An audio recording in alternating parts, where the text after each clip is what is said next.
Did the mayor take aim at gun violence, or did he miss the mark? There is growing criticism of a plan to put an additional 200 officers on the streets overnight for the next 8 weeks. The Toronto Police Association is calling it a short-term fix that doesn't address the real crisis in the city. Sirens blare on the streets of Toronto. Too often this summer, ambulances have rushed to brazen shootings in areas of the city that have rarely seen such devastating violence. Please, thank you. And in the face of this crisis, the mayor and police chief have been pressured for a plan. One starts this Friday. 200 additional officers will patrol the city overnight. This whole notion that we're going to have an additional 200 officers available is just not true. We're relying on the officers that are already overworked. The Toronto Police Association is blasting the 8-week plan, even grieving the mandatory overtime that will be required to make it work. Officers will be forced to work 12-hour shifts without what the union calls an appropriate rest period between shifts.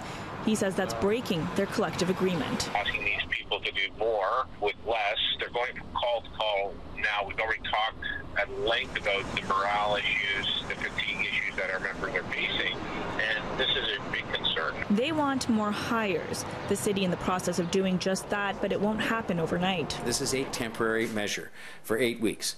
And if I was to pose the question back to anybody who was asking about that, well, did they have any other ideas as to how we could quickly get police resources, additional police resources deployed in neighborhoods where needed, when needed, in those overnight hours? What else could we do?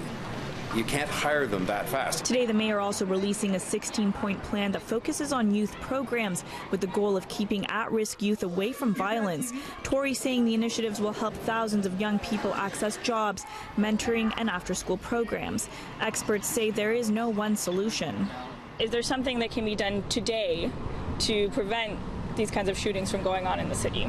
There's no real quick fix. So oftentimes after a string of shootings or even just one shooting or a mass shooting, there is this tendency to try and find the quick fix or the one solution that's going to end gun violence. But that doesn't exist. The solution is systemic, and if we want to rid the city streets of gun violence, then we have to invest in infrastructure that's going to support people who are marginalized and vulnerable.